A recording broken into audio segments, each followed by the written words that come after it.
જીતુભાઈ? હા, જીતુ મહારાજ. જીતુભાઈ, હા. હું પ્રયાગ કુંભ મેળામાં જઈને આવ્યું અચ્છા. અને 16 થી 18 મોરારી બાપુની 23 નંબરના સેક્ટર ઉપર કથા હતી. બરોબર છે. કથાનો લાભ લીધો. 3 દિવસ સ્નાન કર્યું. 26 તારીખે કથા પૂર્ણ થઈ. બરોબર. પછી 27 તારીખે અમે નીકળી ગયા. બરોબર છે. કેવી વ્યવસ્થા હતી કુંભ મેળામાં? વ્યવસ્થા બહુ ફર્સ્ટ ક્લાસ, બરોબર. ચોખ્ખા એવી બરોબર. બધું. પણ અમે નીકળ્યા પછી જે કંઈ બનાવ બન્યો એ અમને ખબર નથી. બરોબર. અમે 27 નીકળ્યા. બરોબર. પાછી કથાની મોરારી બાપુની કથા કચ્છમાં યોજાવા જઈ રહી છે. અત્યારે યોજવા અને જોઈએ. તમે કચ્છ આવ્યા છો, કથાના માટે આવ્યા છો? હા, કથા માટે.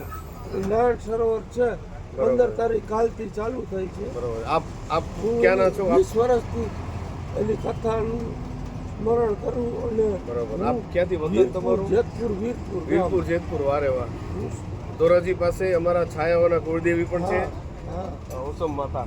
એ બિલકુલ જેતપુર. જયેશભાઈ રાદડિયા અમારા જેતપુરના ધારાસભ્ય છે. બરોબર છે. ચાલો, વાંધો નહીં. બરાબર. ખૂબ આભાર. જય સિયારામ.